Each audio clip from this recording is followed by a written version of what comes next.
আপনি কি জানেন মৃত ব্যক্তিরা কখন বুঝতে পারে যে সে মারা গেছে? প্রথমত মৃত ব্যক্তিরা বুঝতে পারে না যে সে মারা গেছে। মৃত ব্যক্তির মৃত্যুর পর আত্মীয় স্বজনের কান্নাকাটি, গোসল দেওয়া, কাফন পরানো, এমনকি কবর দেওয়ার আগ পর্যন্ত সে মনে করে মৃত্যুর স্বপ্ন দেখতেছে।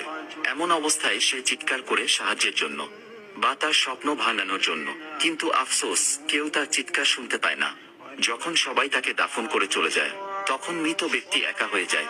ঠিক তখনই মহান আল্লাহ তাআলা তার আত্মাকে পুনরায় তার দেহের মধ্যে ফিরিয়ে দেন। প্রথমত মৃত ব্যক্তি এটি ভেবে নেয় যে হয়তো তার খারাপ স্বপ্ন শেষ এবং সে ঘুম থেকে জেগে উঠেছে। তাই সে আল্লাহর কাছে কৃতজ্ঞতা প্রকাশ করে। এরপর সে তার শরীর স্পর্শ করতে থাকে, যা কিনা সবেমাত্র দাফন করা হয়েছে। তখন সে বলতে থাকে, আমার শার্ট কোথায়, আমার প্যান্ট কোথায়, আমি সাদা কাপড়ে মোড়ানো কেন, এখানে এত অন্ধকার কেন, এখানে এত ময়লা মাটির গন্ধ কেন? তখন সে আস্তে আস্তে বুঝতে পারে যে সে সত্যিই মারা গেছে। আপনি কি জানেন, যখন কোনো মানুষ মারা যায় তখন তার কবরে কি ঘটে? মানুষ মারা যাওয়ার পর যখন তাকে দাফন করে সকলে চলে যায়, তখন মৃত ব্যক্তি তাদের পায়ের আওয়াজ শুনতে পায়। তখন মহান আল্লাহ তাআলা পুনরায় তার দেহের মধ্যে আত্মা ফিরিয়ে দেন। তারপর তার কবরে দুইজন ফেরেশতা এসে উপস্থিত হয়। তারা এসে মৃত ব্যক্তিকে বসিয়ে তিনটি প্রশ্ন করবে। প্রথম প্রশ্ন করা হবে, মান রব্বুকা, তোমার প্রভুকে? মৃত ব্যক্তি ঈমানদার হলে বলবে, রব্বি আল্লাহ, আমার প্রভু আল্লাহ। তারপর দ্বিতীয় প্রশ্ন করা হবে, মান দিনুকা, তোমার ধর্ম কি? অতএব তৃতীয় প্রশ্ন করা হবে। নবীজির ছবি দেখিয়ে বলবে, মান হুয়া, এই ব্যক্তিকে?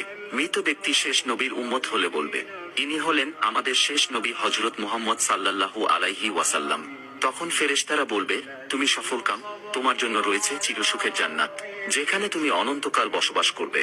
যদি তুমি প্রশ্নগুলোর উত্তর না দিতে পারতে, তোমাকে আগুনের গর্তে নিক্ষেপ করা হতো, সেখানে তুমি অনন্তকাল জ্বলতে। আপনি জানেন কি, মৃত্যুর 40 দিন আগে কি হয়? যখন মানুষের জীবনের শেষ 40 দিন বাকি থাকে, তখন তার সাথে কি ঘটে? আল্লাহ তাআলা তার পবিত্র আরশের নিচে একটি বৃক্ষ সৃষ্টি করেছিলেন। আল্লাহর যতগুলো মাখলুকাত আছে এবং যেগুলোতে জীবন দেওয়া আছে, তার প্রত্যেকটির হায়াত এই গাছে ঝুলন্ত রয়েছে। যখন কোনো মানুষের জীবনের শেষ 40 দিন বাকি থাকে, তখন সেই গাছ থেকে একটি পাতা ছুটে আসে মালাকুল মাউত আজরাইল আলাইহি ওয়াসাল্লামের কাছে। সে পাতায় তার নাম, তার পিতার নাম এবং তার মাতার নাম, এমনকি তার বংশের নাম পর্যন্ত লেখা থাকে। আর নির্দিষ্ট সময়ের মধ্যে মালাকুল মাউত তার রূহ কবজ করে নেয়। যেদিন এই গাছ থেকে পাতা ছিঁড়ে মালাকুল মাউতের কাছে এসে পৌঁছায়, সেই দিনই তাকে আল্লাহর আরশের নিচে মৃত ঘোষণা করা হয়। হে আল্লাহ,